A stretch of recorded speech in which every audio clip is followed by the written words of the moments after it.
Well, good morning. I hope that you'll all be able to hear me. I can project my voice quite well.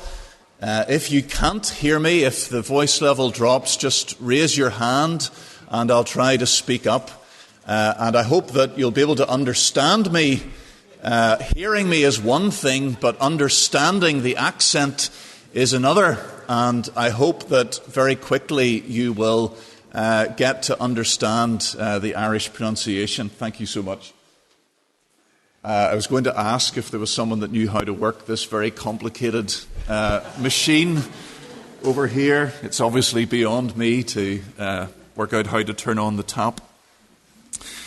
It is so good to be here. It is good to be here for all kinds of reasons. It is just lovely to be back again at Skogheim. It was 2017 when I was last here, and I've been at quite a number of conferences in different places, and that was one of the very best and happiest that I've ever attended. I have so many very warm memories of being at Skogheim, and it's lovely to be back again. It's lovely to be back, especially after having it postponed twice, when it was looking as if we wouldn't be here at all. And then especially it's good to be here after our epic odyssey to get here yesterday, sitting on the N3, unmoving for what seemed like 3 or 4 hours. It probably was 3 or 4 hours, but it is really good to be here at last. I want to thank Mike for giving me this phone. I don't know whose it was, but thank you. Is that yours, Mike? Oh, it's recording me. Okay. So you meant to leave it here. Okay. Well, I've probably just switched it off now. Sorry. Okay, I'll put it somewhere where I won't drop it. If I can't turn on the tap on the water, I probably can't turn off the phone, so hopefully it'll be okay. Oh, right, okay, so we're good, right.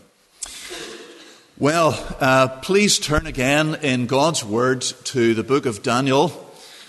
We're going to be looking at various portions of this book over the messages that I'm bringing here today at the conference.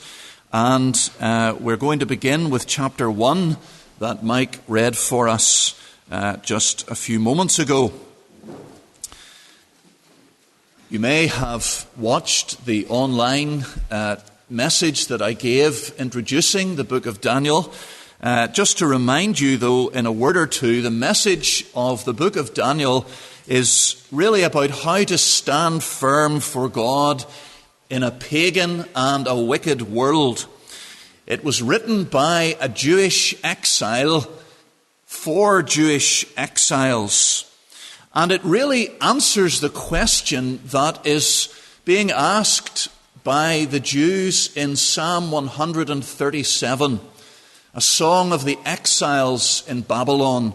How can we sing the Lord's song in a strange land? How can we live faithfully for God in Babylon? Here we are, vulnerable and far from home, and all our usual supports have been stripped away from us. How can we live joyfully for the Lord? How can we serve Him? How can we praise Him? How can we trust Him in a place like this? And Daniel, in his book and by his life, shows the exiles how to do that. He gives them all the encouragement that they need to keep them faithful to the Lord, even in Babylon. And so this is a book for us as New Testament Christians as well, because we are exiles in Babylon today. Because that's how Peter describes us, isn't it? He describes us in the very first verse of his first letter as elect exiles of the dispersion. And he closes that first letter in chapter 5, verse 13 with these words, "She who is at Babylon, who is likewise chosen, sends you greetings." Peter wasn't in Babylon, not literally. He was in Rome. But it's a figurative way of saying, this is the world we live in. We are in Babylon. So it's a book for Jewish exiles living in literal, historical Babylon in the 500s BC, with all the pressures of that pagan, hostile world all around them. And it's a book for us today, as we live in a world that is hostile to the truth of the gospel, in a world where God at times doesn't seem to be in charge, where he seems weak and distant. Daniel is a book that will help to strengthen our faith and to realize that that is not the case, not at all. And the antidote that Daniel gives us again and again is to give us a clear view of the sovereignty of God. That comes out over and over throughout the book. We find it in explicit statements, milestones along the way through the book. So, for example, chapter 2, verse 21, where Daniel says this to King Nebuchadnezzar about God: "He changes times and seasons. He removes kings and sets up kings. He gives wisdom to the wise and knowledge to those who have understanding." God is in control. He is the one who set you up, Nebuchadnezzar, and he is the one who will bring you down, as the dream in chapter 2 portrayed. Or chapter 4, verse 3. All the more remarkable because these are not the words of Daniel. These are the words of Nebuchadnezzar, the one who brought about the exile of the Jews, the one who destroyed Jerusalem, the one who plundered God's holy temple. Listen to what he says about God. Chapter 4, verse 3. "How great are his signs! How mighty his wonders! His kingdom is an everlasting kingdom, and his dominion endures from generation to generation." Nebuchadnezzar had set up a golden image because he wanted his kingdom to endure forever. But now he confesses that it is God's kingdom that endures. Or even more remarkably, chapter 4, verse 34. Nebuchadnezzar, we're told, blessed the Most High and praised and honored him who lives forever. For his dominion is an everlasting dominion, and his kingdom endures from generation to generation. And then verse 35 particularly is one of the strongest statements anywhere in Scripture of the sovereignty of God. And we find it on the lips of this Babylonian pagan. Or he had been a pagan, now he's a believer. What does he say about God? "All the inhabitants of the earth are accounted as nothing, and he does according to his will among the host of heaven and among the inhabitants of the earth, and none can stay his hand or say to him, 'What have you done?'" Or chapter 6, verses 26 and 27.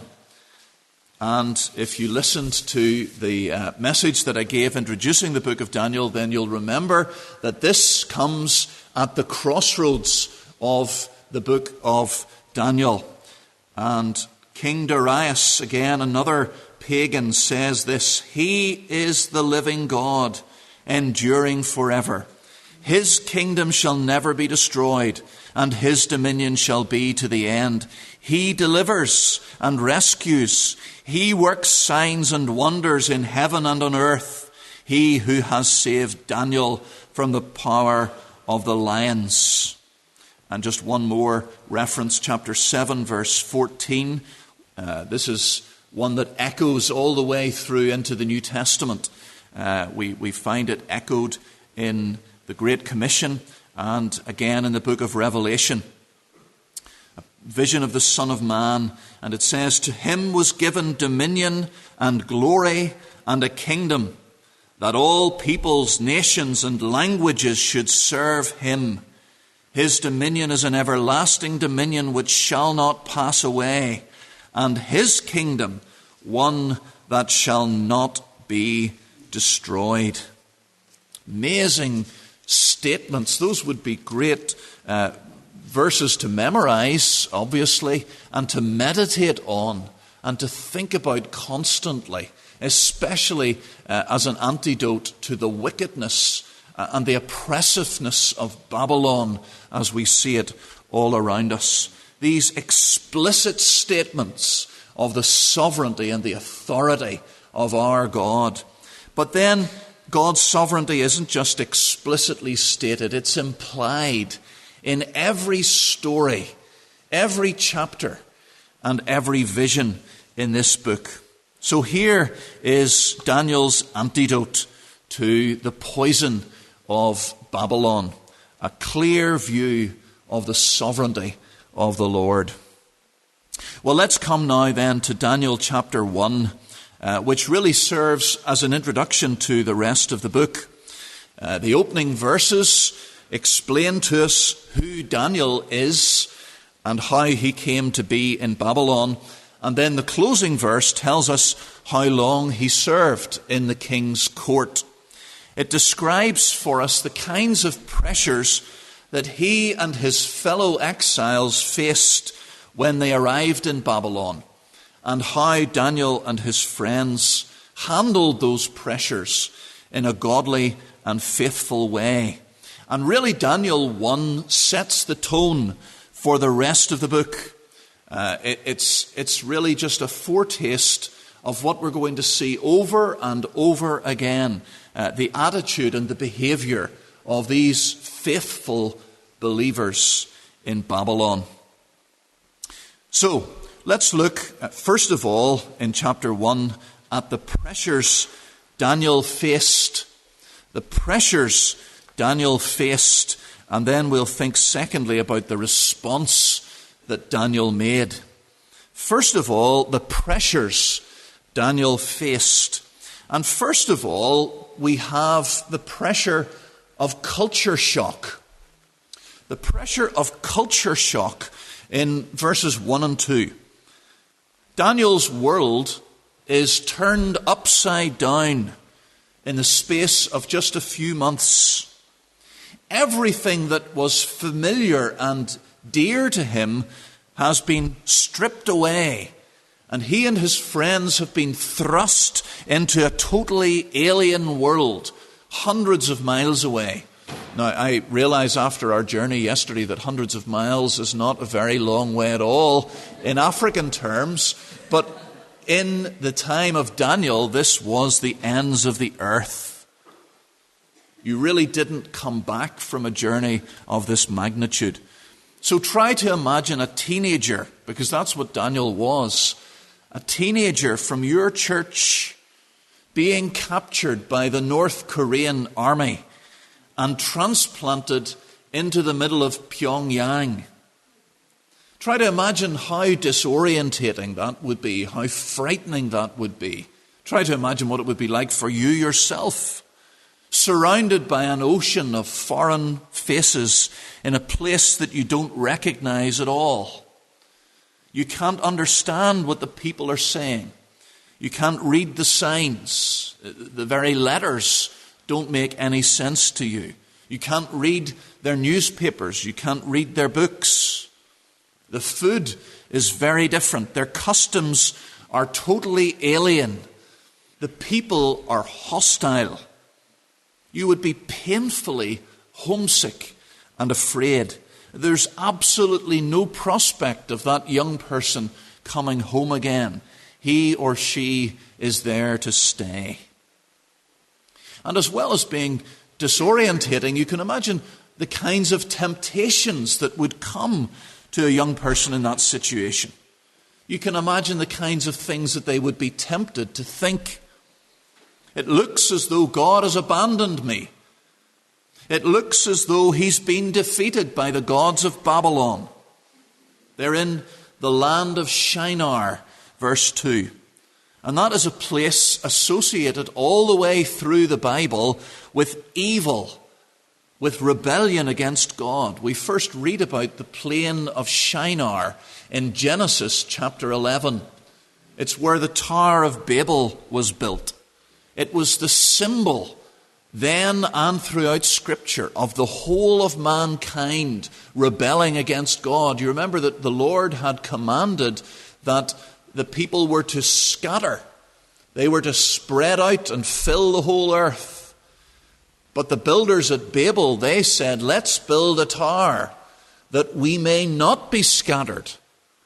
God has told us to scatter and spread out. Well, we're not going to do what God says. We're going to stay here. And we're going to unite together. We're going to build a tower so that if God tries to send another flood, well, we'll just go to the top of our tower and we'll be safe. Perhaps they even intended to build a tower that would reach to heaven so that they could take heaven by storm. Babel, Shinar, it stands for everything that is evil and wicked in rebellion against God. And now this is where Daniel and his friends are, right in the very heart of darkness. And you could imagine Daniel and his friends and the rest of the exiles saying to themselves, well, we're not on God's turf anymore. The Lord can't help us here. We're on our own. The rules are different in Babylon. And that's the same pressure, isn't it, that is on every one of us as Christians today. Maybe we haven't been snatched away from our homes and our communities violently by an invading army, but every time we go out into the world, we're going into an alien culture. It may be the culture that we live in, the culture that we have been born into and grown up in, but it's an alien culture. It's Babylon.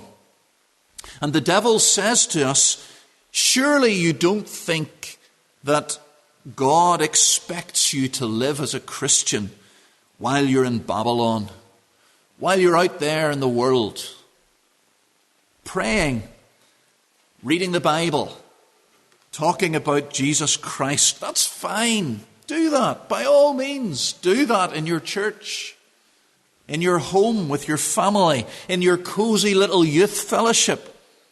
But not out there. Not in Babylon. Not in the real world. The rules are different there. And if you know what's good for you, you will not be so naive and so foolish as to try to live by biblical principles in Babylon, in the real world. That's fine for the church, your little make-believe fairy tale land of the church, but not in Babylon. That's the temptation, isn't it? That's the pressure of culture shock. But then the other pressure that we see is the pressure of brainwashing. The pressure of brainwashing in verses 3 to 8.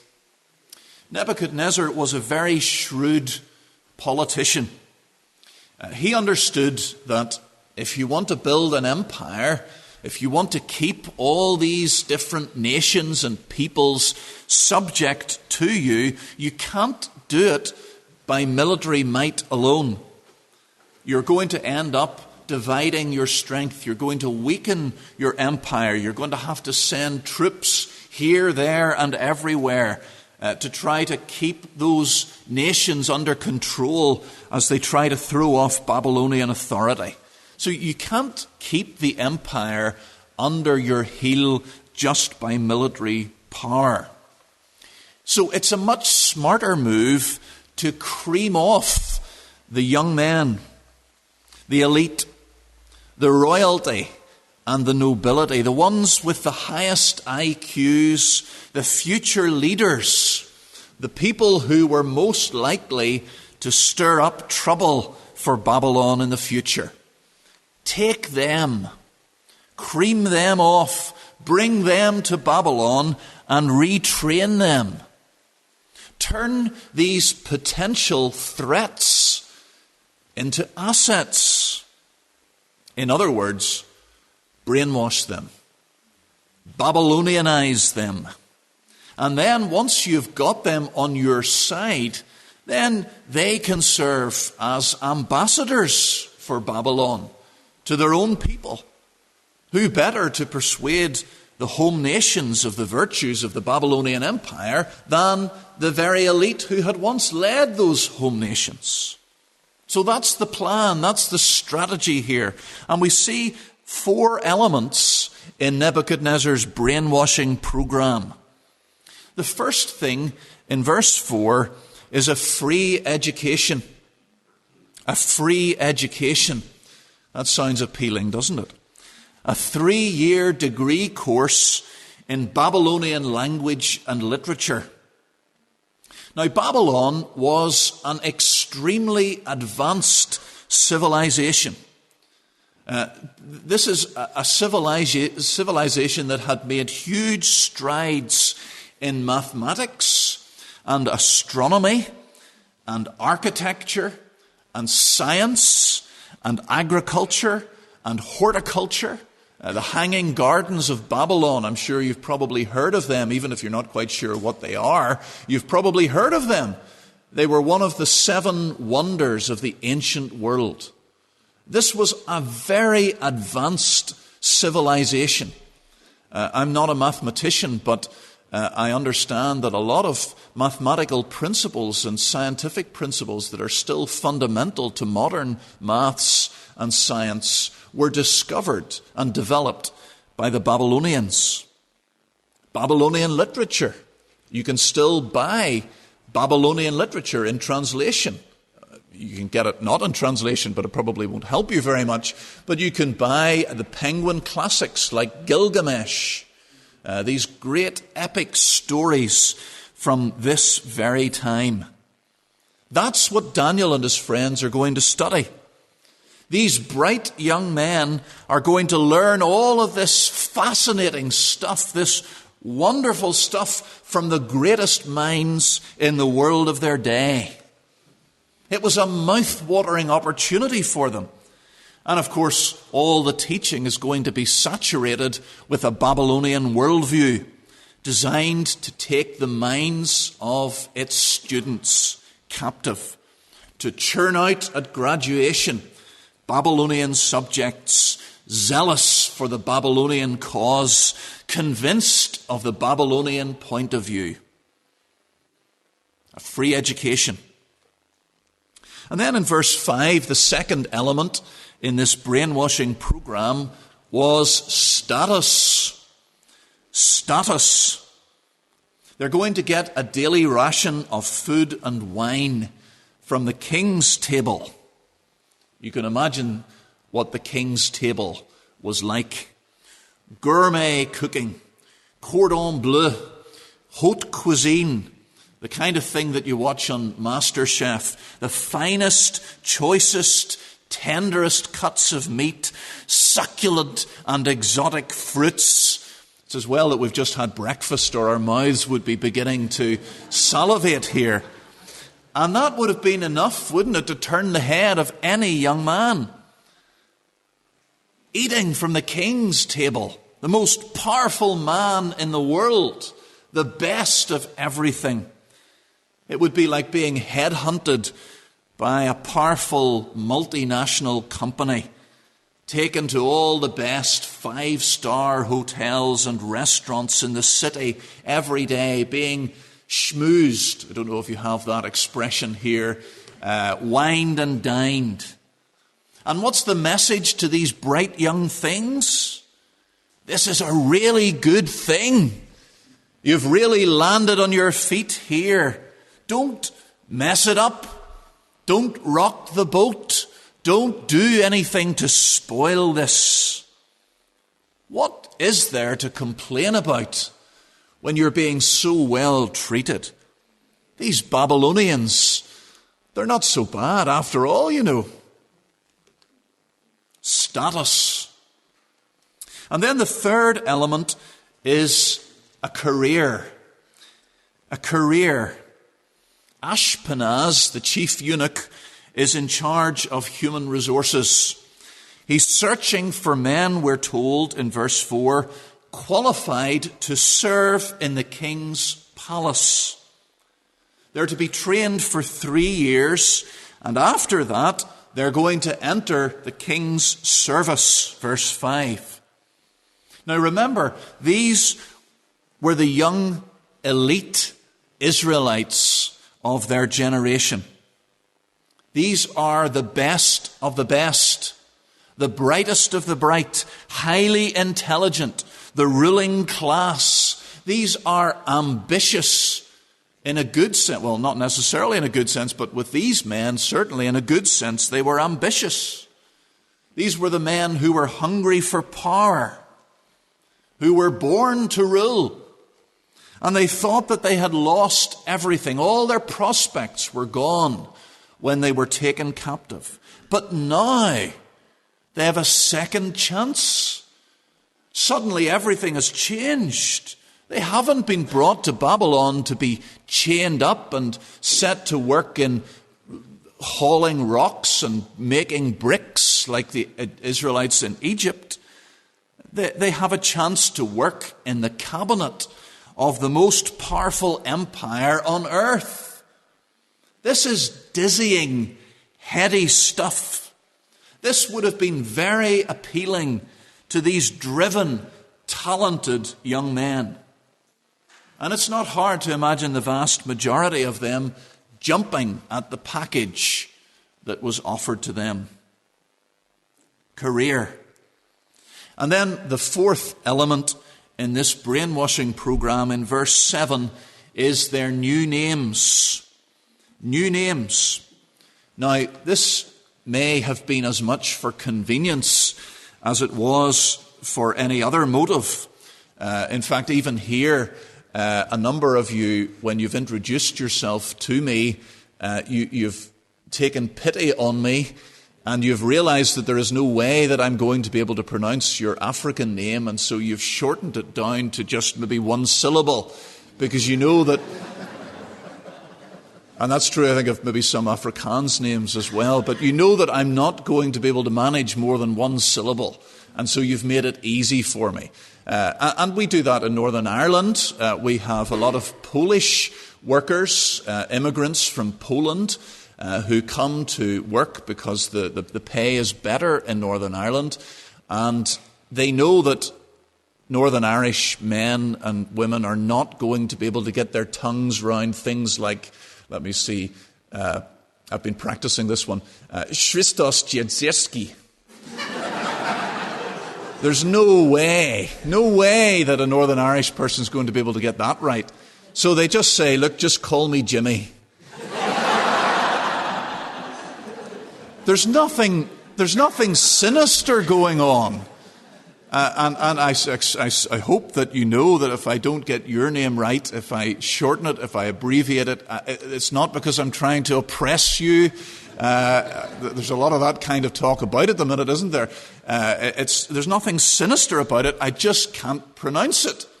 And perhaps that's the reason for the change of names here. The Hebrew names were just too hard for the Babylonian palate to pronounce. But even if that's true, nevertheless, it is the case that the name of God that is present in each of the four men's names in Hebrew, El or Yah, the name of God element is removed, and it's replaced with the pagan equivalent in Babylonian names. That daily, constant reminder of God every time someone said their name is gone. And now every time someone addresses them, their identity is being linked to a false god of Babylon instead. And all these elements, these four things, are they're tempting these men to forget their identity as Israelites and become Babylonians. Nebuchadnezzar knows that if he can just get these men to think like Babylonians, it's just one short step then to behaving like Babylonians. And brothers and sisters, the devil uses those same tactics today with us. He wants to brainwash Christians into becoming just like the people of the world.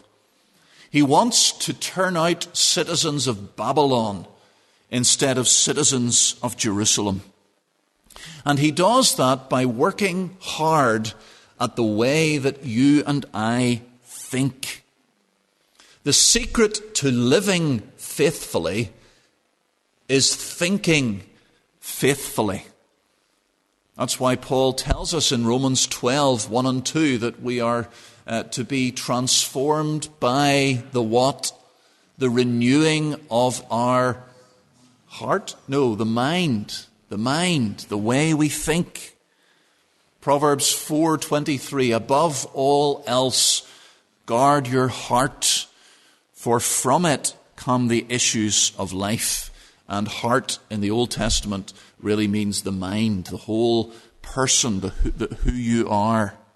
And the devil today uses these same things to get at the minds, to get into the minds of God's people.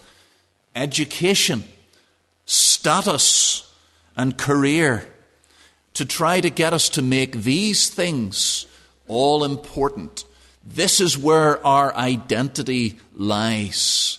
We get our comfort, we get our joy, we get our purpose, we get our meaning, we get our satisfaction from these things rather than from our union with Christ. And it's so important that we're aware of this, that we're on guard against this. The devil can take things that are good and he uses them against the people of God. And he will try to use these things against you to make you a citizen of Babylon. We need to be so careful what we let into our minds. And there are so many avenues giving access into our minds now than ever before. We have to be so careful with the television and with the internet and with social media. These are the ways that the devil gets into our brains. And we really cannot be too careful about the way that we use these things. So there's the first thing that we want to think about this morning, the pressures that Daniel faced. And it sounds as though I'm being amplified now, so I can gradually stop shouting and start talking normally. And we come then to the response that Daniel made. The response Daniel made. How does this believer respond to these pressures? In the history of the church, people have tended to respond to these pressures, the pressures of Babylon, by going to one or the other of two extremes. Either they run away or they run in and they compromise. And Daniel and his friends don't do either of those things. They find a middle way. What they do is they get involved in order to engage. They get involved in order to engage. They don't run away and they don't compromise. And it's helpful for you in particular here at this conference, because Daniel and his friends were not prophets. Although Daniel does prophesy, but he's not a full-time prophet in the way that Elijah and others were. These men are not priests. These are civil servants. These are ordinary believers in a pagan environment trying to stand for God in their daily work. And so in that, they are like the vast majority of the people of God. They are like almost all of you here today. And they're an example and a model for us. So what was the response that Daniel made? Well, first of all, he didn't withdraw. Verses 1 to 7. He didn't withdraw. It's striking, isn't it, how much Daniel said yes to. He doesn't withdraw from life in Babylon into a little Jewish ghetto. He accepts a great deal of this new culture and this new situation. Too often, Christians have responded to the pressures of Babylon, the pressures and temptations of the secular world, by withdrawing from it and keeping it at arm's length and saying, I'm going to have as little to do with the world as I possibly can. That has been the case right down through Christian history. You had the hermits in early Christian times, all through church history, who went off and lived by themselves in caves. The Stylites, maybe you've heard of Simon Stylites, a faithful, earnest Christian who decided that he would climb up to the top of a column, I think it was about 50 feet high, and there was a little platform at the top that he enlarged, and he lived there. He stayed up on the top of that column for the rest of his life, for decades, in all weathers. People came and brought him food, and he had a little bucket on a rope that he would let down and bring up the resources that he needed. But apart from that, he stayed up there so that he was above the world and away from the world and safe from the polluting influence of the wicked world. That's why people went into monasteries and into convents to try to keep the world away, to withdraw from the nasty, bad, evil world. And there are Christians who live like that today. They want to stay away from the world. And they see no value in reading non-Christian literature, or watching a non-Christian film, or reading a newspaper, or trying to keep up with current affairs, listening to secular music, and on and on and on the list goes. Do not love the world, the Bible says, and they have interpreted that to mean have nothing to do with the world. Keep away from the world. But Daniel didn't do that. And I don't think that we should do that either. He said yes to an awful lot. He said yes to this pagan education. Verse 4b, Babylonian language and literature. That's what he's studying. And you remember the curriculum? Maths, science, architecture, engineering, astronomy, literature. Yes. But also Babylonian theology and magic and astrology and soothsaying. The Chaldeans that we meet in chapter 2 were world experts in all these fields. And yet Daniel doesn't refuse to study these things. He goes to his tutorials. He attends his lectures. He writes his assignments. He sits his exams. He doesn't opt out. We don't read of him resolving not to defile his mind with a Babylonian education. Why not? Because he wanted to understand the culture so that he could engage with it. God has placed him in Babylon to be salt and light in that rotting and dark place. He has the opportunity to be in a position of great influence, and he seizes it. And he makes the most of it. He says yes to the pagan education. He says yes to the change of name.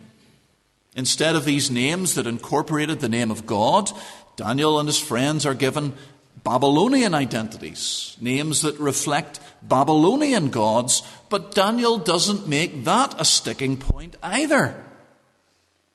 He accepts the change without argument. It's not my sister, her name is Gillian, and she hates it. English people have a way of, a tendency to shorten everybody's name without asking whether you want it shortened or not. It's just cut in half or into a third, and she really, really doesn't like being called Jill. Sorry, Gillian. Jill. Jilly. Gillian, my sister Gillian, doesn't like being called Jill. And so she's fed up now telling people this. Every time they call her Jill, she says, it's Gillian, it's Gillian, it's Gillian. And sometimes, I don't think this is the right thing to do, but sometimes she just doesn't answer. Jill? No, nobody here called Jill? Gillian, oh, you mean me? Right, okay, that's me. Daniel doesn't do that. He's better than my sister. He doesn't do that. He answers when people call him Belteshazzar. As he writes this book, he writes Shadrach, Meshach, and Abednego. He hardly ever writes Hananiah, Mishael, and Azariah. He does normally refer to himself as Daniel, but 10 times he uses Belteshazzar in his book. Chapter 4, verse 19, he uses it describing himself as a self-reference. So he says yes to these pagan names. He says yes to the political career. That's surprising, isn't it? The whole point of this education is so that the successful graduates would have a seat in cabinet. They'll have a role in government. This pagan government of Babylon that came and destroyed the city of God, left the temple of God a pile of rubble, looted the temple of God, the holy places, and yet Daniel and his friends don't refuse that either. They're willing to serve Babylon in its government. And all 4 of them go far, don't they? Daniel becomes the prime minister, and his 3 friends are chief officials. They're members of the cabinet. You remember in chapter 4, verse 19, after Nebuchadnezzar tells Daniel the dream about how he's going to be humbled by God. Remember Daniel's response, chapter 4, verse 19. Daniel understands that the dream about the tree being cut down and all the things that happened to it, Daniel knows that this is really, really bad news for Nebuchadnezzar. And look at what it says in verse 19.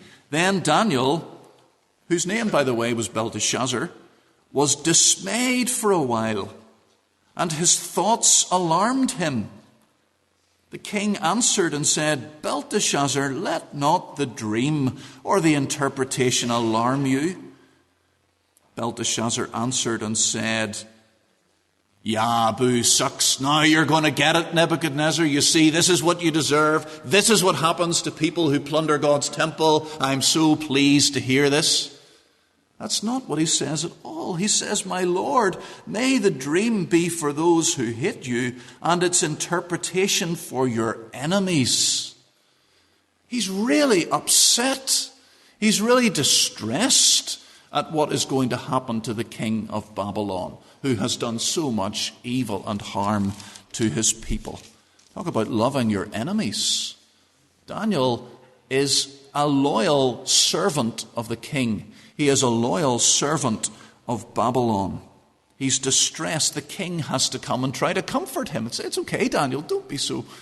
Daniel's more upset than the king is about this awful revelation. So he says yes to this political career. And of course, in all of this, Daniel is following the advice that Jeremiah gives to the exiles in Babylon in his letter in Jeremiah 29. You remember what Jeremiah says? He says, settle down. The false prophets are telling you that you'll be back in Jerusalem within 2 years. It's not going to happen. You're going to be in Babylon for 70 years. So here's what you do. Settle down, build houses, contribute to the infrastructure, plant gardens, and seek the prosperity of Babylon. And that's what Daniel is doing. Jeremiah says you don't need to reject everything. You don't need to feel that accepting anything pagan is tantamount to apostasy and compromise. Now, maybe there were Jews like that back in Jerusalem, and they you can imagine them shaking their heads in disgust and tearing their clothes when they hear these awful reports from Babylon about how these young people, these weak young people, have compromised and they've been sucked in to the Babylonian system. But that's not what's going on here. As we will see, Daniel and his friends do stand firm when it comes to a matter of principle. They didn't sacrifice the truth. They didn't shrink from pain when it was the right issue. In fact, it was their acceptance of things that were not matters of primary importance that meant that they were taken seriously and gained a hearing when they did take a stand. It made their objection all the more weighty. I don't know if you've noticed this, but people who are always complaining, always dissenting, always objecting, always criticizing, people like that are ignored. It's the boy who cried wolf, if you know that story. They're just always doing it. Here they go again, the same thing. And the result of that is that on the occasions when they do actually have a valid point to make, a genuine objection, nobody listens to them. They tune them out because they're just always doing it. Whereas those who choose their battles wisely, who rarely stand up and criticize and object, well then, they're listened to, aren't they? Whoa, he's saying this. Well, he never says that. We'd really better pay attention now. It's a little bit like preachers who are always shouting. Maybe you don't have those in South Africa. We have some in Northern Ireland. And they, right from the start of their sermon, they're shouting and they're loud. And it's not just because there's no electricity and they have to shout. They just always shout right from the word go. And the problem with that is that when they want to emphasize something, they can't go any higher. They can't shout any louder. And that's the problem with so many Christians who are always complaining, always objecting, always campaigning, always lobbying. We need to be careful about the battles that we fight. And that's what Daniel and his friends model for us here. But when we don't withdraw, Daniel and his friends didn't withdraw. And that was right. But the temptation then, when you're someone who doesn't withdraw, the temptation for you then, the practical danger for you is that you will compromise. People who withdraw from the world and go and live on the top of a pillar or in a cave in the desert, there's no danger of compromise out there. There's nobody to compromise with. But if you get involved, if you're in the world, the temptation is that you will compromise. But Daniel and his friends didn't fall into that trap either. And that brings us in verses 8 to 16 to the second response. He didn't compromise. He didn't withdraw, and he didn't compromise. Because Daniel and his friends do draw a line. They refuse to compromise when there is a genuine principle at stake. They're very clear. They're not going to just meekly go along with whatever Babylon tells them to do. It's not a case of Babylon says jump and they ask, how high do you want me to jump? They're more than ready to nail their colours to the mast and risk their lives to be faithful to the Lord. What is the issue? It comes in verse 8. The royal food and wine from the king's own table. That's what they say no to. They've said yes to everything else. This is the thing that they say no to. Now, what could possibly have been the problem with a bit of cordon bleu cooking? Daniel and his friends seem to have thought that it would defile them. How would it have defiled them? And we have to say here, I think, that we don't know exactly how it would have defiled them. Some people say, well, it was sacrificed to idols. And it was. But all food in Babylon was sacrificed to idols. Vegetables and meat and wine, all Babylonian food was defiled. That was part of God's punishment on Israel. Ezekiel 4:13, the Lord said, "In this way the people of Israel will eat defiled food among the nations where I will drive them." All food was defiled in Babylon. Other commentators say, well, the Old Testament food laws forbade it.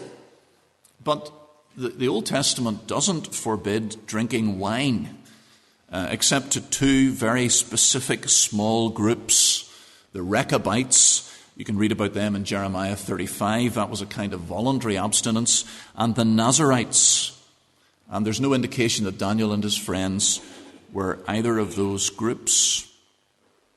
I think chapter 11, verse 26 of Daniel gives us a clue. In chapter 11, verse 26, it says that those who eat from the king's provisions will try to destroy him. And there's something slightly shocking about that. It's worthy of note. Imagine that. Those who eat from the king's provisions will try to destroy him. It seems that eating the king's food implies or creates a relationship. It establishes an obligation to the king on the part of those who ate it. It's like signing a contract.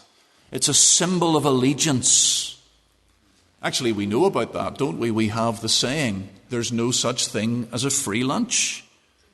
There's always a string attached. There's always an obligation that's smuggled in. In the ancient world, sharing a meal was a commitment to friendship. And Daniel and his friends don't want that bond with Nebuchadnezzar. They're loyal to him. They will serve him faithfully and well, but they are not in his pocket. They're not under his control. They are not his yes men. They don't want to be beholden to him, and they don't want to give that impression by eating his food. So Daniel and his friends say no. But notice how they say no. They say no politely and reasonably. This is Babylon, remember. Our governments may be bad. They are bad, but they're not anywhere nearly as bad as Nebuchadnezzar and his government. And yet they say no politely and reasonably. They don't thunder against these Babylonian officials. They don't denounce them as wicked pagans and take the food and fling it back in their faces and say, we're not eating this muck. No, they speak calmly and courteously to the chief official. And when he expresses reservations, Daniel proposes a perfectly reasonable way of handling the situation. He says, well, look, how about this? I understand the position you're in. What about 10 days on a vegetarian diet? And then at the end, test and see. If you think we look like we're wasting away, well, we can have another conversation. But can we do this first? Can we try this? We need to learn, I think, from Daniel how to be uncompromising. We need to be uncompromising, that goes without saying. But we don't need to be obnoxious. And too many Christians are obnoxious as they take a stand for right. They're shrill. They alienate the people that they're meant to be witnessing to. They're not really, I think, trying to persuade anybody by their tactless, self-righteous attitude. They're just obnoxious. Daniel and his friends are persuasive. And it works. God honors it and blesses it. They're no less strong. I mean, you can't read the book of Daniel and think that these guys are weaklings and compromisers. They're prepared to go into a den of lions or into a fiery furnace for what they believe. They are not weak, but they are meek. They are gentle. And there is not enough gentleness amongst Christians, I think, in our day. That's the temptation, that we become harsh and obnoxious. There are pressures. There may be persecutions. But we respond always with grace and with gentleness and with meekness.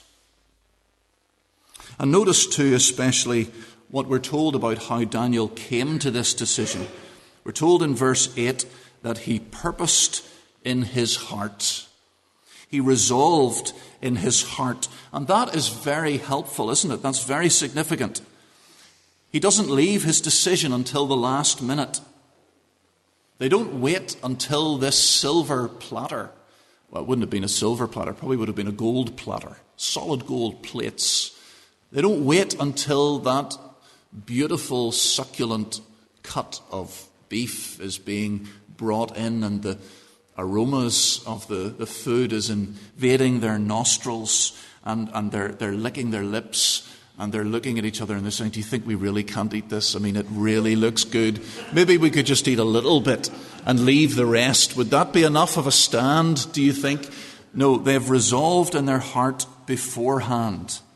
They don't leave it until the last minute. How could you think objectively and clearly when your stomach is growling and all this beautiful food is sitting right in front of you and it's yours for the taking? No, they decide well ahead of time on principle, before they're in the situation when it's much harder to do the right thing.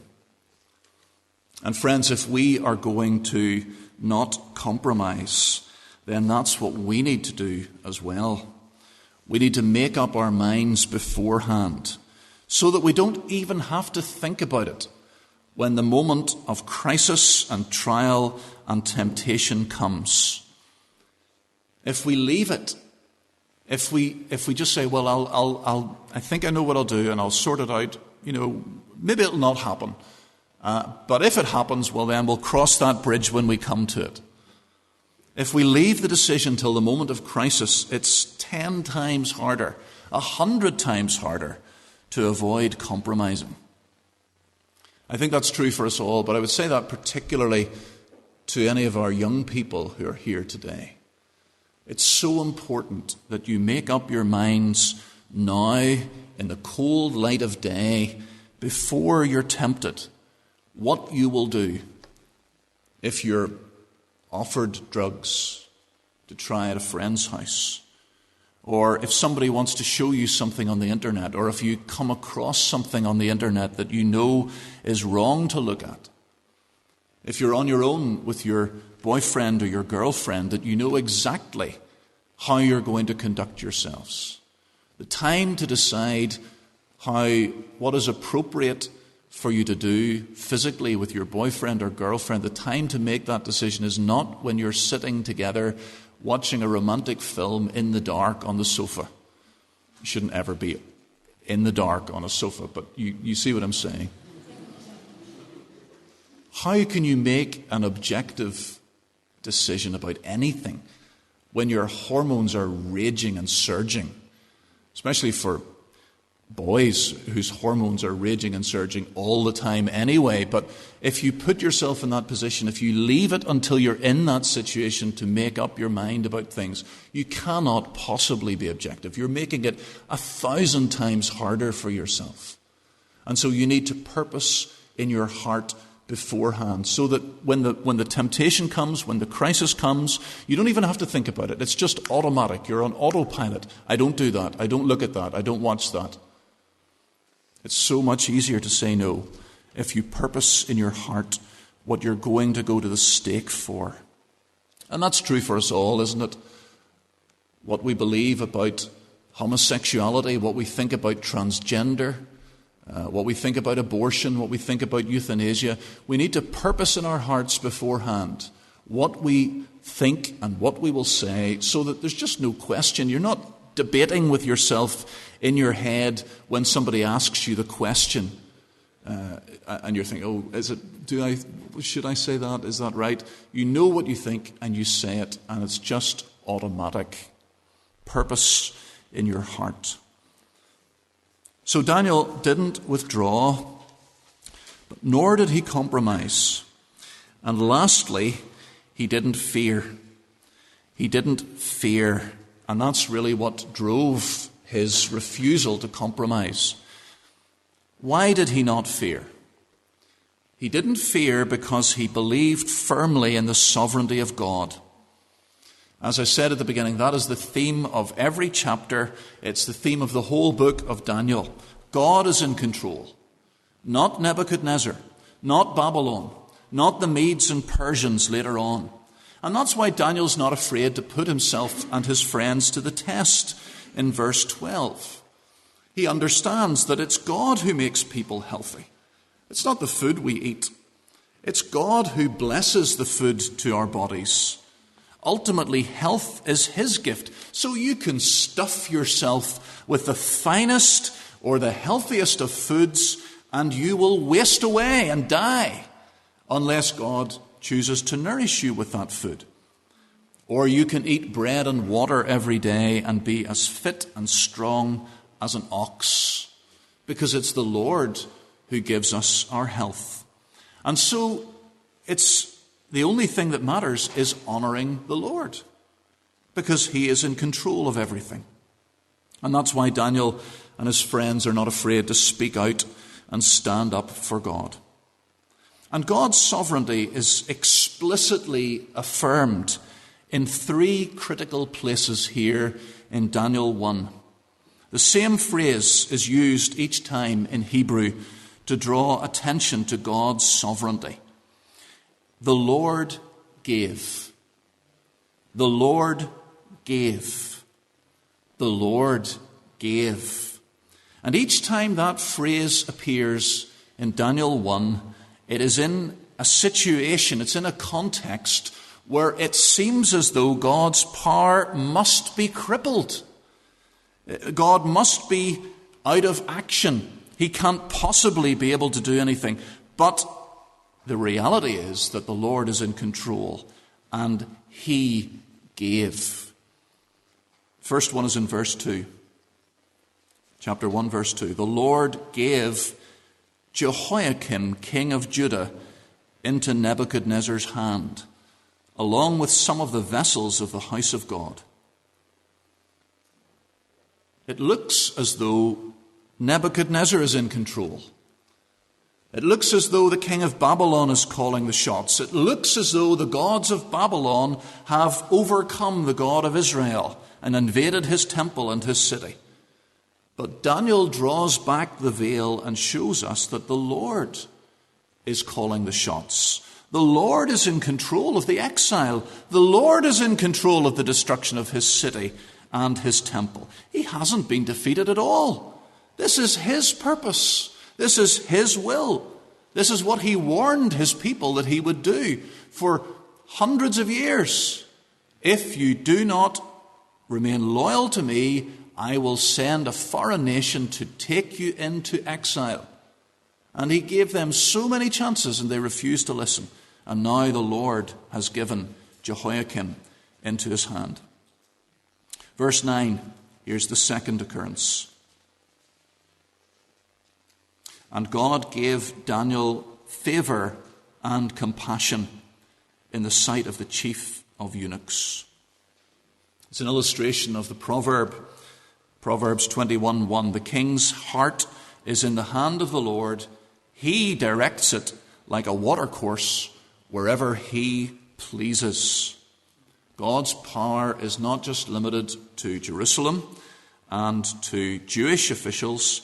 He controls the dispositions and the attitudes of even the eunuchs in Babylon. The top-ranking government official, even Ashpenaz, can only do what the Lord decides.